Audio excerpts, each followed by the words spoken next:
Assalamualaikum warahmatullahi wabarakatuh.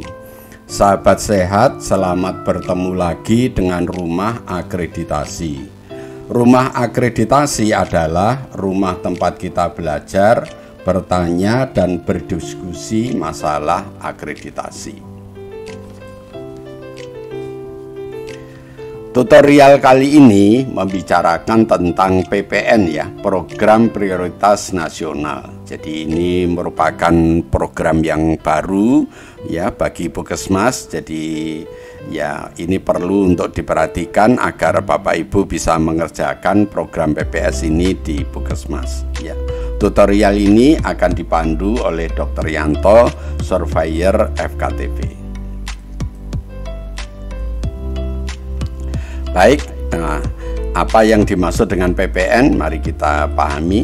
Jadi yang dimaksud Program Prioritas Nasional atau PPN itu merupakan program yang dilaksanakan melalui integrasi pelayanan UKM dan UKP. Jadi Program Prioritas Nasional itu gabungan ya antara UKM dan UKP ya dengan ya prinsip 5 level prevention ya. Jadi program prioritas nasional ini sekali lagi merupakan gabungan dari pelayanan UKP dan UKM ya dengan prinsip 5 level prevention ya. Jadi melalui pencegahan 5 tingkat ya.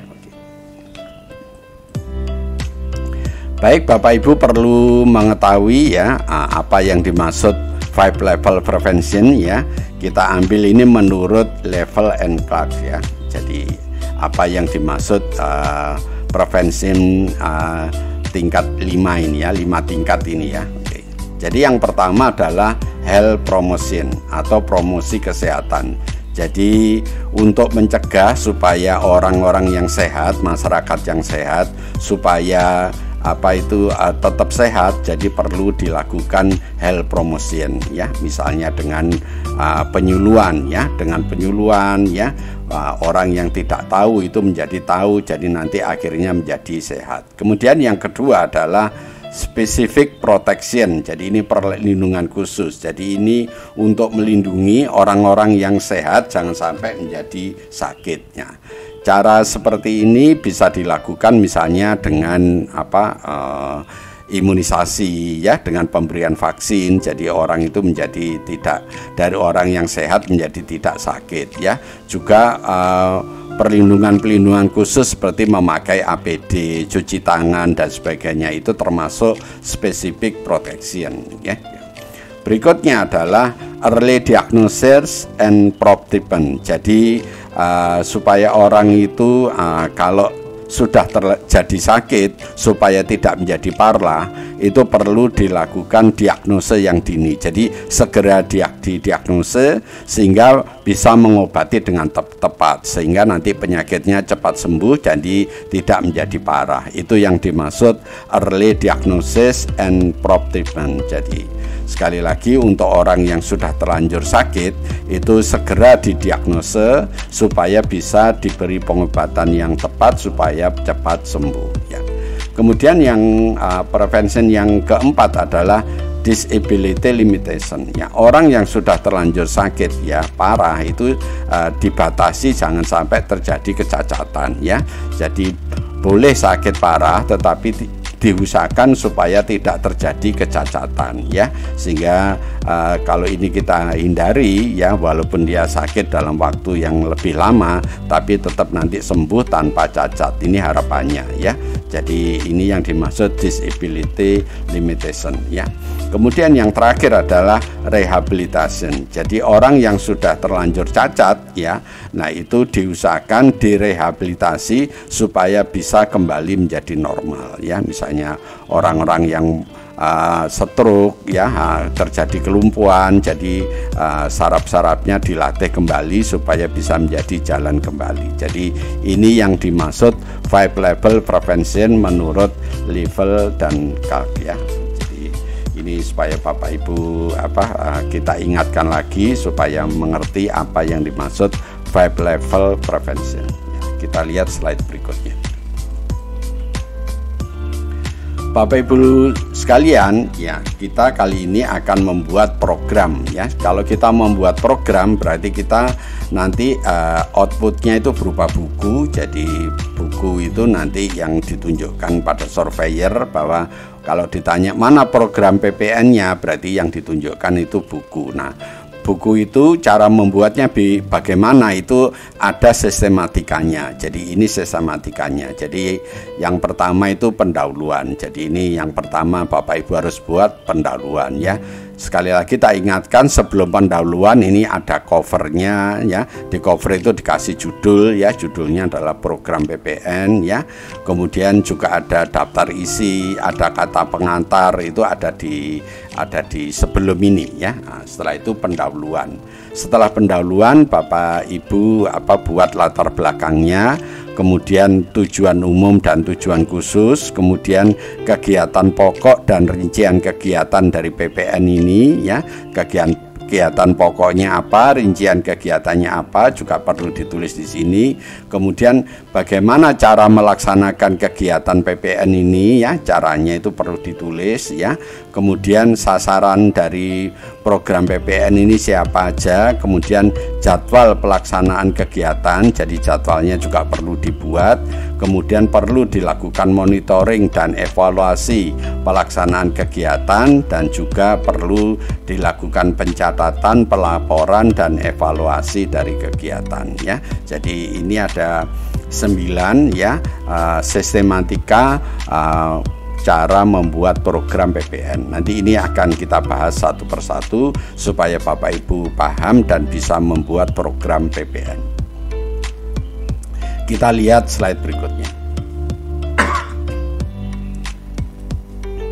Baik, di pendahuluan, yang perlu ditulis dalam pendahuluan adalah hal-hal yang bersifat umum, ya, yang masih terkait dengan upaya atau kegiatan PPN, ya, program prioritas nasional. Berarti Bapak Ibu bisa menulis tentang program PPN ini adalah tentang kebijakan-kebijakan PPN, kemudian isu-isu tentang PPN, ya, data-data tentang PPN itu Bapak Ibu bisa tulis di sini, itu di dalam pendahuluan. Jadi sekali lagi, dalam menulis pendahuluan itu perlu ditulis hal-hal umum yang berhubungan dengan PPN, ya, seperti kebijakan, isu-isu yang berhubungan dengan PPN perlu ditulis di dalam pendahuluan, ya.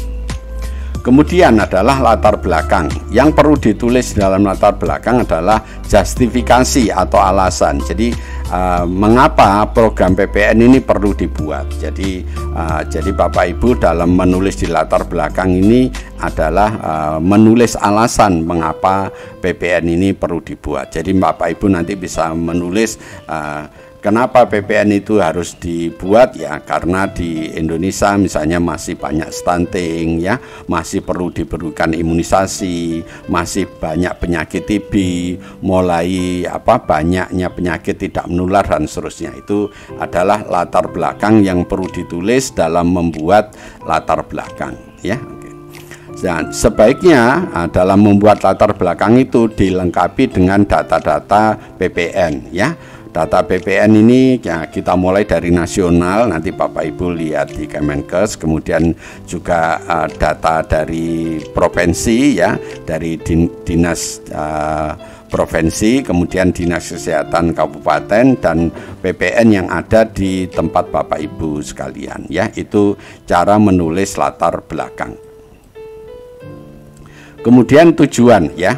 Tujuan penulisan dari PPN. Jadi tujuan yang dimaksud di sini adalah tujuan menulis membuat program PPN itu tujuannya apa. Nanti tujuan ini dibagi menjadi 2, ada tujuan umum dan ada tujuan khusus. Jadi tujuan umum ini adalah tujuan secara garis besar. Jadi secara garis besar tujuan PPN, program PPN ini apa, ya. Tadi sudah disebutkan, ya, program PPN ini adalah program yang mengintegrasi pelayanan UKM dan UKP, ya.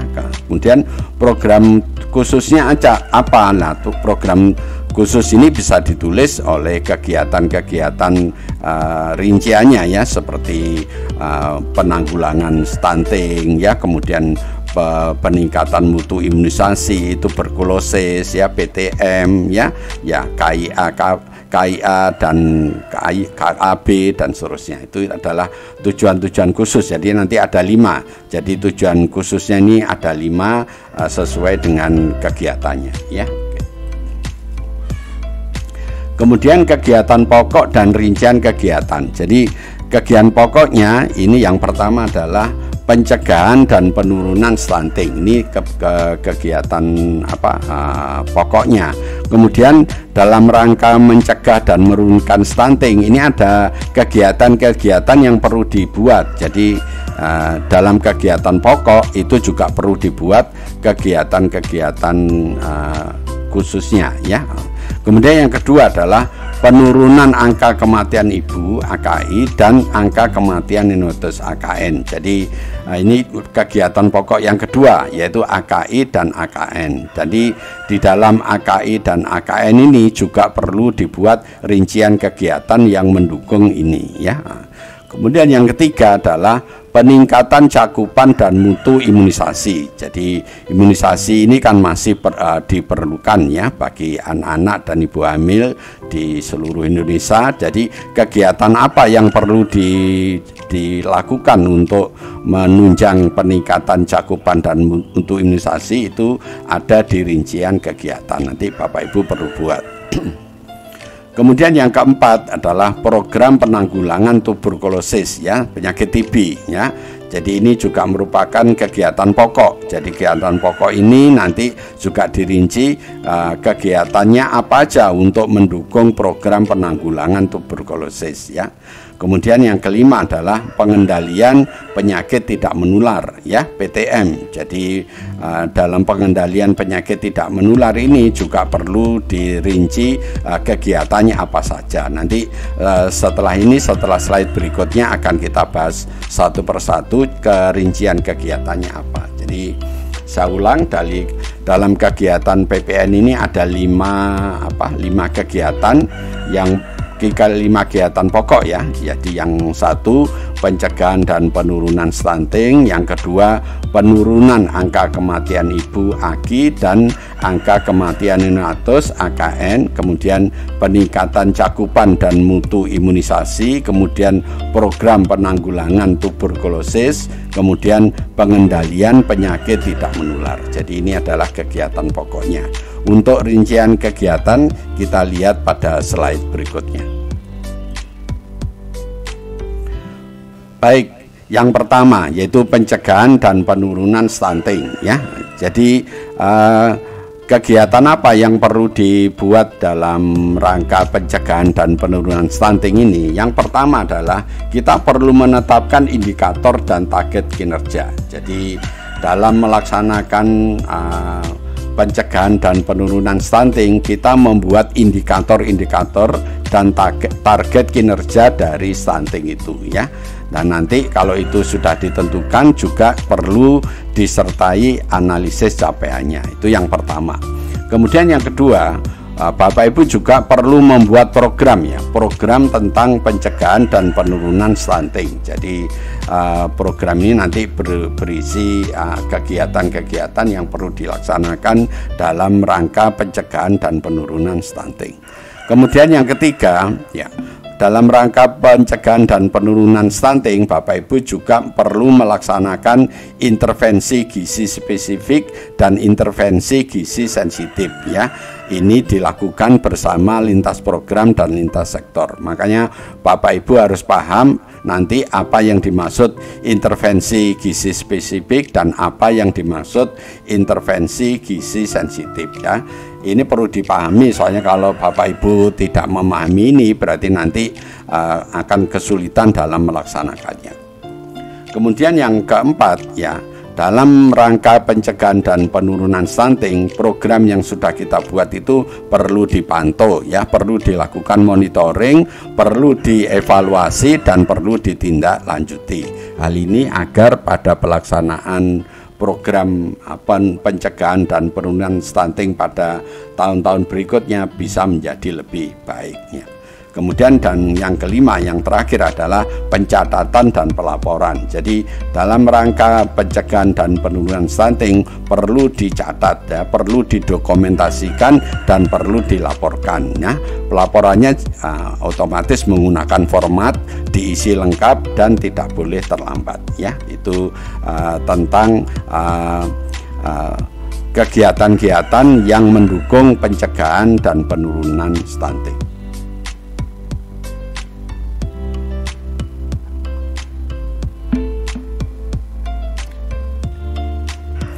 Kita lihat slide berikutnya. Yang kedua adalah penurunan angka kematian ibu AKI ya, dan angka kematian neonatus AKN ya. Baik. Kegiatan apa yang diperlukan dalam penurunan ya AKI dan AKN? Yang pertama adalah kita ya harus menetapkan indikator dan target kinerja penurunan AKI dan AKB ya. Dan nanti kalau ini sudah dibuat dan sudah dilaksanakan, harus disertai capaiannya berapa dan dianalisis. Ini yang pertama Bapak Ibu harus lakukan. Kemudian yang kedua, Bapak Ibu juga harus membuat program ya, program tentang penurunan AKI AKB ini ya. Ya, kemudian yang ketiga, Bapak Ibu juga di Puskesmas harus menyiapkan alat-alatnya, obat-obatan, bahan habis pakai ya, prasarananya itu harus disiapkan dalam rangka untuk penurunan angka kematian ibu dan angka kematian neonatus ya. Ya, termasuk di sini adalah alat untuk kegawat daruratan maternal dan neonatal itu juga perlu disiapkan ya. Berikutnya yang perlu Bapak Ibu laksanakan adalah Bapak Ibu dalam rangka penurunan angka kematian ibu ya dan angka kematian neonatus juga perlu memberikan pelayanan ya pada ibu-ibu ya. Pelayanan itu adalah pelayanan pada masa hamil, pada masa persalinan, pada masa sesudah melahirkan dan pada masa bayi baru lahir ya. Ini harus dilaksanakan sesuai dengan SOP. Nah, juga perlu dijelaskan sini, digarisbawahi bahwa dalam melaksanakan persalinan yaitu wajib menggunakan partograf ya. Ya, jadi pura melahirkan dan pada saat merujuk itu perlu dilakukan upaya stabilisasi ya. Oke. Dan Bapak Ibu di Puskesmas itu juga perlu membuat Puskesmasnya mampu PONET. Ini adalah hal-hal yang perlu Bapak Ibu lakukan di Puskesmas dalam rangka penurunan angka kematian ibu dan angka kematian neonatus ya. Berikutnya yang perlu dibuat adalah ya melaksanakan pelayanan persalinan ya sesuai dengan SOP-nya ya. Jadi Bapak Ibu nanti dalam memberikan pelayanan persalinan di Puskesmas harus membuat SOP-nya dan pelaksanaan persalinan dalam menolong persalinan, memimpin persalinan itu harus dilaksanakan sesuai dengan SOP-nya. Kemudian ya pada kegiatan penurunan AKI dan AKB ini perlu dikoordinasikan ya dengan lintas program dan lintas sektor, karena untuk melaksanakan kegiatan ini tidak bisa hanya dikerjakan sendiri, tetapi itu perlu kerjasama baik lintas program maupun lintas sektor. Jadi perlu dilakukan koordinasi. Kemudian melaksanakan pemantauan. Jadi kegiatan ini perlu dimonitoring ya, perlu dievaluasi, perlu ditindaklanjuti ya.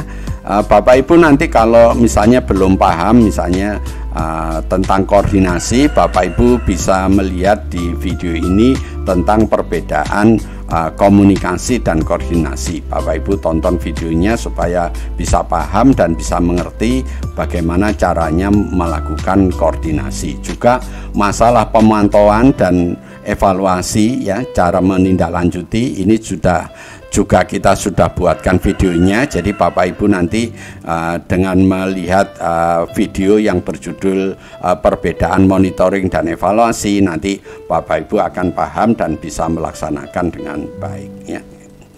Kemudian yang ke-8, ya, kegiatan ini juga perlu dicatat, perlu didokumentasikan dan perlu dilaporkan, ya.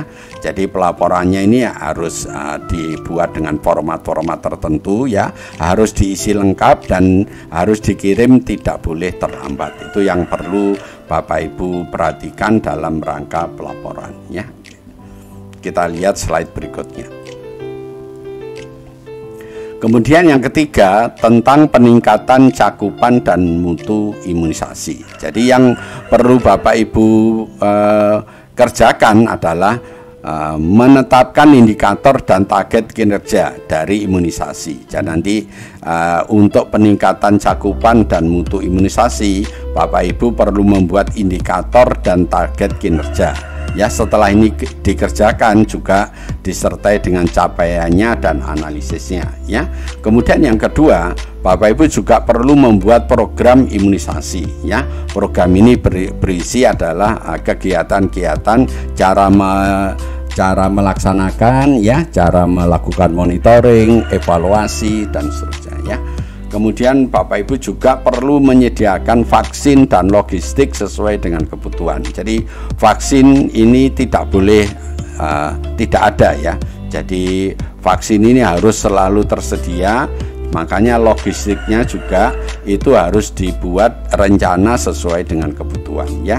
Nanti bagaimana cara membuatnya nanti akan kita buatkan video khusus, ya, tentang ini, ya. Kemudian yang keempat adalah pengelolaan vaksin. Jadi vaksin ini adalah sesuatu yang harus dikelola, terutama tentang rantai dinginnya, ya. Bapak Ibu tidak bisa mengelola vaksin ini dengan seenaknya. Nanti kalau rantai dinginnya tidak terjaga, ya, vaksin ini bisa mati. Artinya vaksin ini bisa tidak ada manfaatnya. Jadi harus dikelola yang benar. Nah, tentang pengelolaan vaksin ini nanti kita juga akan buatkan videonya supaya Bapak Ibu bisa paham, ya. Berikutnya adalah dalam pelaksanaan peningkatan cakupan dan mutu imunisasi juga perlu dilakukan koordinasi, ya. Koordinasi ini perlu dilakukan dengan lintas program dan lintas sektor, ya. Jadi kita perlu bekerja sama dengan lintas program dan lintas sektor dalam rangka peningkatan cakupan dan mutu imunisasi, ya. Kemudian, ya, dalam rangka melaksanakan kegiatan imunisasi ini juga perlu dilakukan monitoring, ya, perlu dilakukan evaluasi dan perlu ditindaklanjuti. Hal ini dilakukan agar dalam pelaksanaan imunisasi pada tahun-tahun berikutnya, ya, itu bisa menjadi lebih baik, lebih bermutu, ya. Kemudian yang terakhir, dilaksanakan pencatatan dan pelaporan. Nah, berarti dalam hal ini, ya, semua kegiatan imunisasi itu harus dicatat, ya, harus didokumentasikan dan harus dilaporkan. Dilaporkan ini menggunakan format-format yang sudah ditentukan, diisi harus lengkap dan dikirim tidak boleh melebihi batas yang ditentukan. Ini tentang peningkatan cakupan dan mutu imunisasi. Kita lihat slide berikutnya. Berikutnya yang keempat adalah program penanggulangan tuberkulosis, ya. Jadi apa yang harus kita lakukan untuk melaksanakan program penanggulangan tuberkulosis, ya. Yang pertama adalah menetapkan indikator dan target kinerja dari pengendalian tuberkulosis, ya. Jadi Bapak Ibu yang dilakukan pertama kali untuk melaksanakan program penanggulangan tuberkulosis adalah menetapkan indikator, ya, kemudian menetapkan target kinerjanya. Nanti kalau sudah dilaksanakan itu capaiannya berapa dan harus dianalisa, ya. Tentang bagaimana cara menganalisa ini kita sudah membuatkan videonya, ya. Tolong Bapak Ibu lihat video yang berjudul evaluasi kinerja, ya. Jadi itu nanti di situ Bapak Ibu akan paham dan bisa mengerjakan ini dengan baik. Kemudian yang kedua adalah menetapkan rencana program. Jadi Bapak Ibu dalam pelaksanaan program penanggulangan tuberkulosis juga perlu membuat program penanggulangan tuberkulosis ya. Di dalam program ini akan ditulis tentang kegiatan-kegiatan yang perlu dilakukan ya, cara melaksanakannya, jadwalnya, sasarannya ya, kemudian kapan di monitoring, kapan dievaluasi. Jadi semuanya ditulis di dalam program ini. Jadi program ini nanti berguna sebagai acuan ya dalam pelaksanaan program penanggulangan tuberkulosis. Kemudian yang berikutnya, Bapak Ibu juga perlu membuat tim TB.DOT ya di Puskesmas.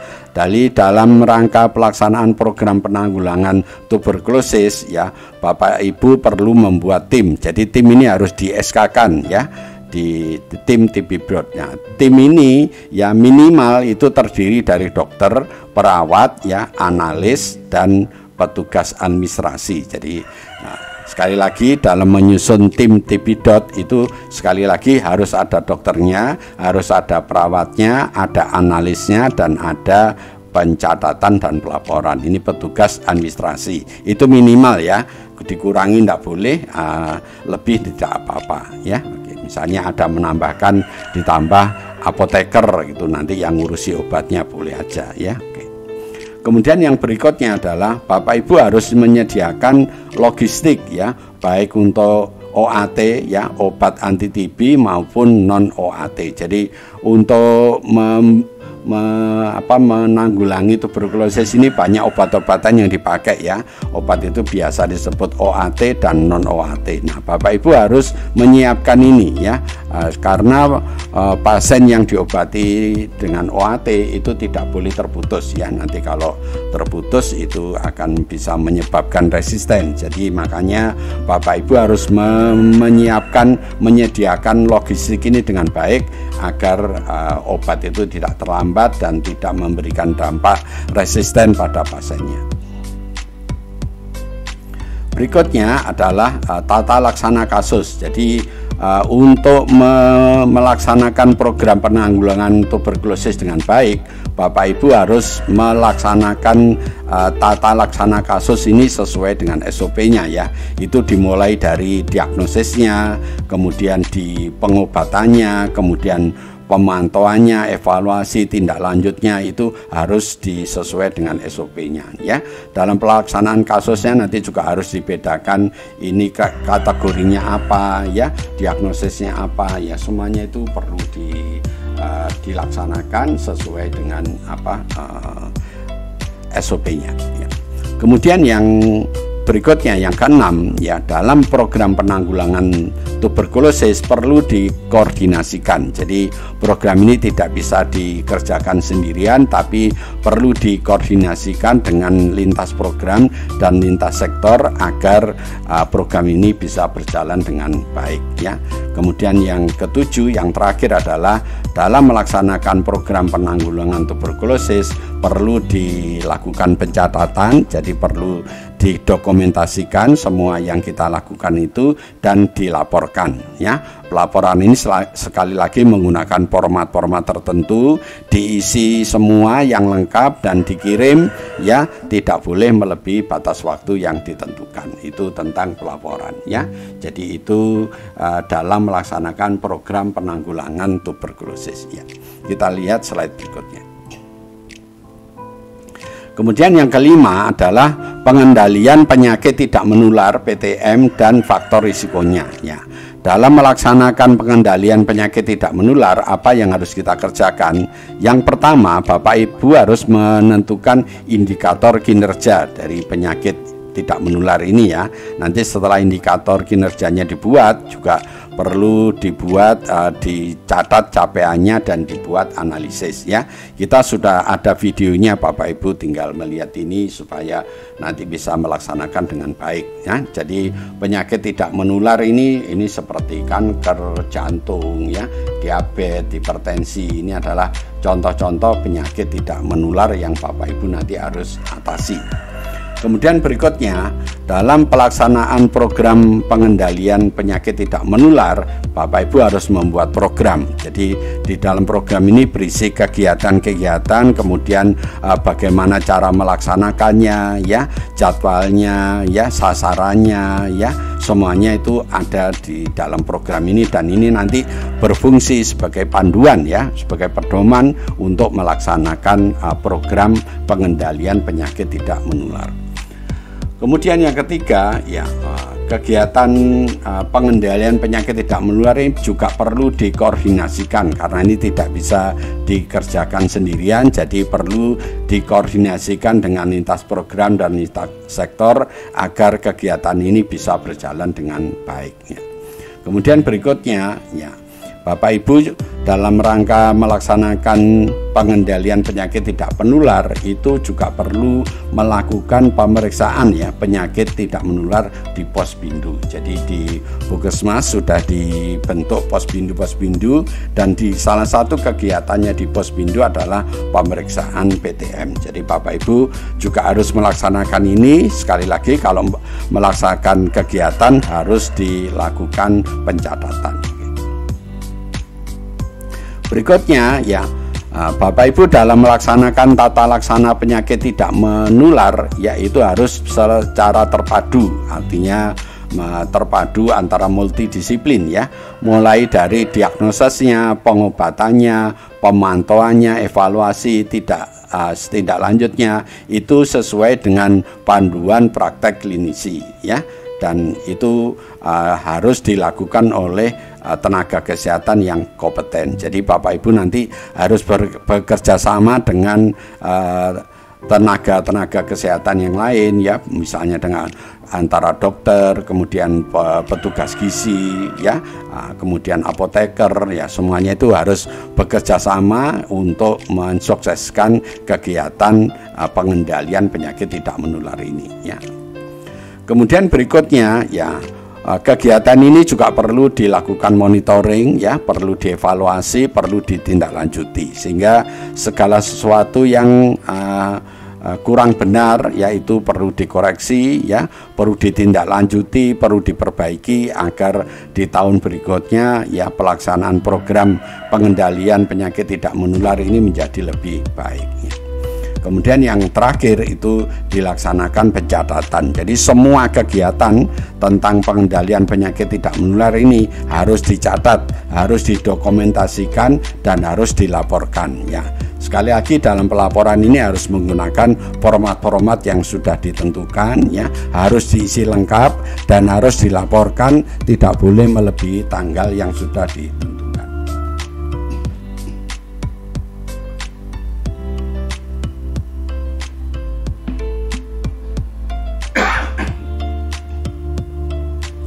Kita lihat slide berikutnya. Ya. Setelah kegiatan itu kita buat ya, dalam membuat program Bapak Ibu juga perlu membuat ya cara melaksanakan kegiatan. Jadi yang dimaksud cara melaksanakan kegiatannya adalah metode untuk melaksanakan kegiatan. Jadi sekali lagi, yang dimaksud cara melaksanakan kegiatan ini adalah metodenya menggunakan apa ya, metode untuk melaksanakan kegiatan pokok itu dan rincian kegiatan itu dengan cara apa. Kita beri contoh, metodenya itu bisa dengan cara membentuk tim, bisa dengan cara dilakukan rapat, bisa dengan cara dilakukan audit. Metodenya bisa juga dengan kunjungan rumah, bisa juga dilakukan survei. Ya, jadi metode itu bermacam-macam. Jadi Bapak Ibu nanti dalam melaksanakan suatu kegiatan, metodenya apa yang mau dilaksanakan itu perlu ditulis di bab 5 ini ya, cara melaksanakan kegiatan ya. Kemudian sasaran ya. Jadi yang dimaksud sasaran ini adalah target ya per tahun ya, target-target yang perlu dicapai ya, itu dibuat per tahun ya. Target ini sifatnya harus spesifik ya, artinya yang dimaksud spesifik ini adalah tidak boleh multitafsir, harus mudah dimengerti dan terukur, harus bisa diukur. Jadi sekali lagi, dalam membuat suatu target sasaran ya, itu harus spesifik ya dan terukur ya. Ini berguna untuk mencapai tujuan dari kegiatan PPN ini ya. Kemudian sasaran program ini adalah menunjukkan hasil ya antara yang diperlukan untuk merealisasi tujuan, untuk mencapai suatu tujuan, yaitu tujuannya dari PPN tadi ya. Kemudian Bapak Ibu juga perlu membuat jadwal pelaksanaan kegiatan. Jadi kalau kegiatan itu sudah dibuat, perlu dibuat jadwal ya. Nah, jadwal ini perlu dibuat ya. Jadwal ini merupakan perencanaan waktu, jadi mulai kapan dilaksanakan dan diakhiri kapan itu adalah perlu ditulis di dalam jadwal ini ya. Jadi jadwal itu lebih kepada memberikan acuan kapan kegiatan ini dimulai dan kapan kegiatan ini harus diakhiri, dan itu Bapak Ibu sudah biasa membuat, dan ini akan lebih baik kalau dibuat dalam bentuk Gantt chart atau Gantt chart ya. Jadi ini adalah yang dimaksud jadwal pelaksanaan kegiatan.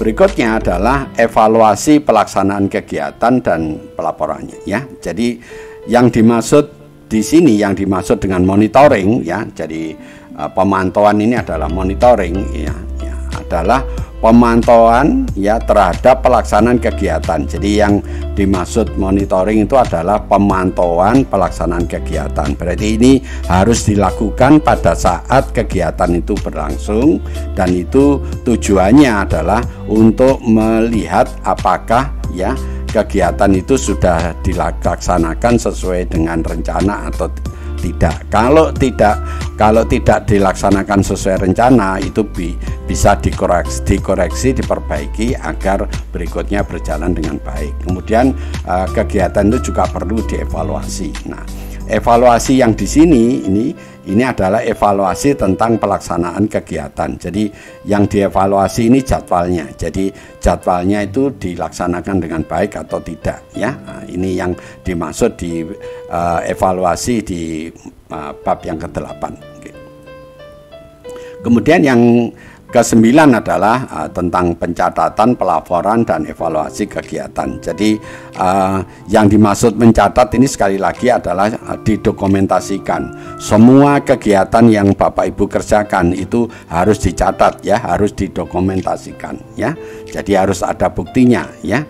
Kemudian pelaporan ya, tentang pelaporan tadi ya, kalau sudah dibuat itu bagaimana pelaporan ini, menggunakan format apa. Nah, formatnya ini harus harus dibuat ya. Jadi nanti harus ditentukan menggunakan format ini perlu ditulis di sini. Dan pelaporan itu kapan pelaporan itu dibuat ya, kapan membuatnya, dan kapan itu harus dikirim ya, dikirim kepada siapa dan siapa yang harus membuat laporan ini. Jadi semuanya itu harus jelas ya, tentang bagaimana, kapan, dan siapa. Tentang pelaporan ini harus ditulis dengan jelas di sini. Kemudian yang terakhir ada evaluasi. Nah, evaluasi yang dimaksud di sini adalah evaluasi hasil. Kalau evaluasi hasil berarti nanti Bapak Ibu harus membandingkan ini dengan target, kemudian diketemukan kesenjangan.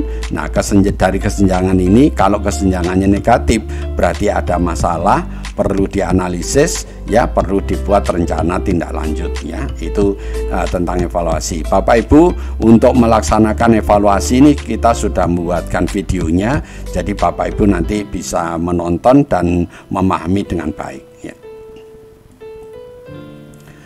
Terima kasih telah menonton video ini. Kalau video ini Bapak Ibu anggap baik, jangan lupa beri kami like, dan Bapak Ibu harus subscribe ya, agar Bapak Ibu tidak ketinggalan kalau kami mengupload video-video yang baru. Kalau ada sesuatu yang kurang jelas, tolong ditulis di komen. Juga kalau Bapak Ibu pengen dibuatkan video yang sesuai dengan kebutuhan Bapak Ibu, tolong menulis di komen ya. Dan cuma harus sabar ya, karena antriannya panjang, yang banyak yang meminta untuk dibuatkan video-video yang baru. Kemudian yang terakhir, kami minta bantuan untuk share video ini kepada saudara kita yang lain ya, agar saudara kita yang lain itu bisa menerima manfaat dari video ini ya. Lebih kurangnya saya mohon maaf. Kita akhiri tutorial kali ini dengan baca hamdalah. Alhamdulillahirabbil alamin. Wassalamualaikum warahmatullahi wabarakatuh.